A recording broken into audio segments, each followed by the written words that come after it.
I have come out into the countryside today because people often describe places like this as peaceful.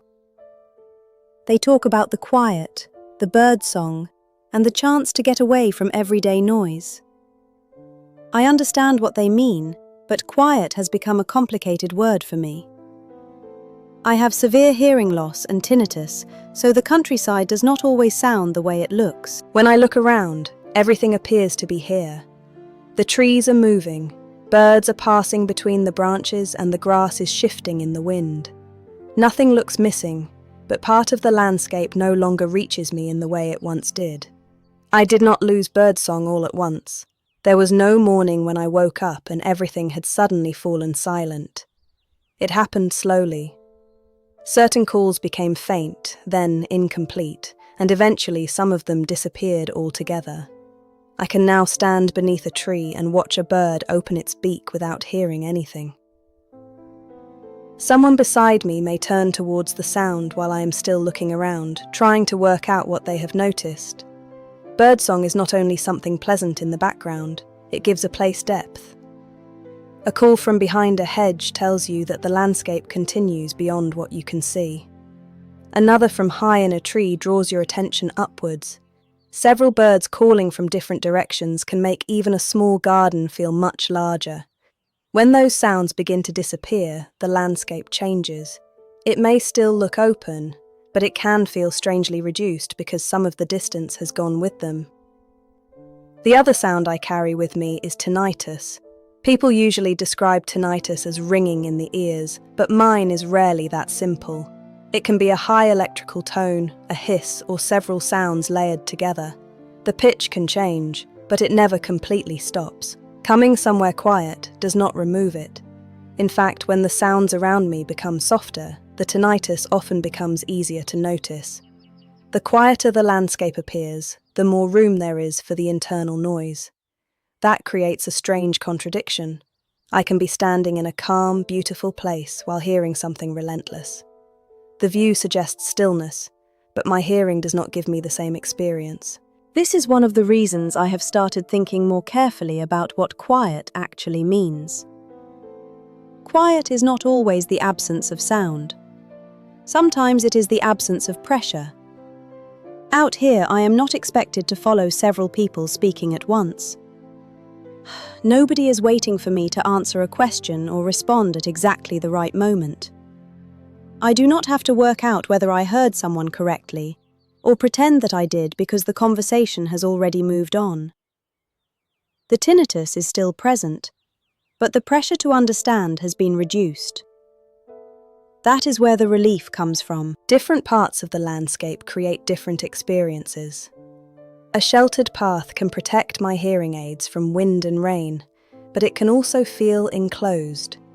Dense trees and hedges give the wind more surfaces to move through, producing layers of noise that can overwhelm quieter sounds. An open field may offer less shelter, but it gives me a clearer view. I can see people approaching, and there is less chance of being surprised by someone beginning a conversation behind me.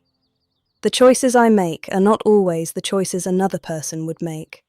Someone else may choose a bench because it has the best view.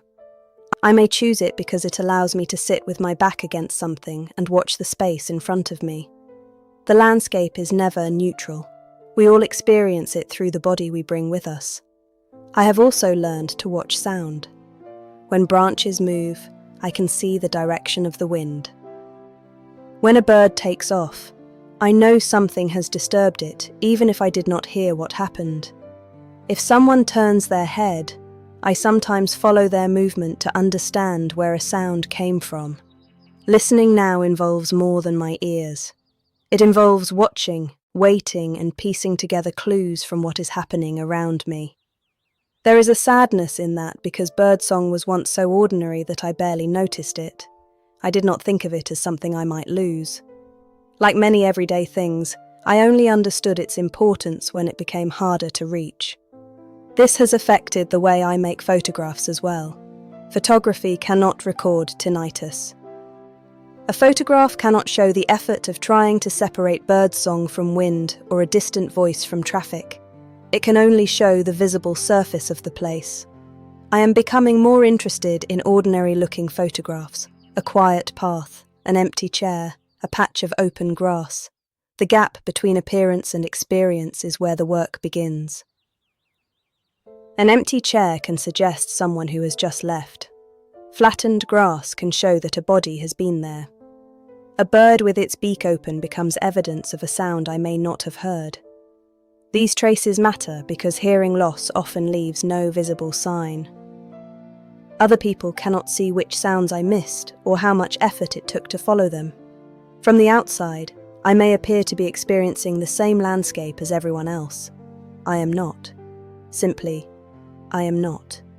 Hearing loss has not ended my relationship with nature. It has changed it. I pay more attention to movement, weather, and the position of things around me. I notice where the wind gathers, where sound may be reflected, and where I can stand without feeling the pressure of an unexpected conversation. The countryside still gives me something important, but it is not silence. It gives me space. It gives me time to look and listen in my own way, without having to keep pace with anyone else. The birds are still here. Sometimes I hear part of their call.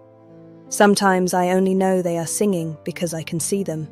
The landscape may appear quiet, but my own hearing is never empty. It contains tinnitus, memory, and the knowledge that sounds are continuing just beyond my reach. That is the silence that isn't.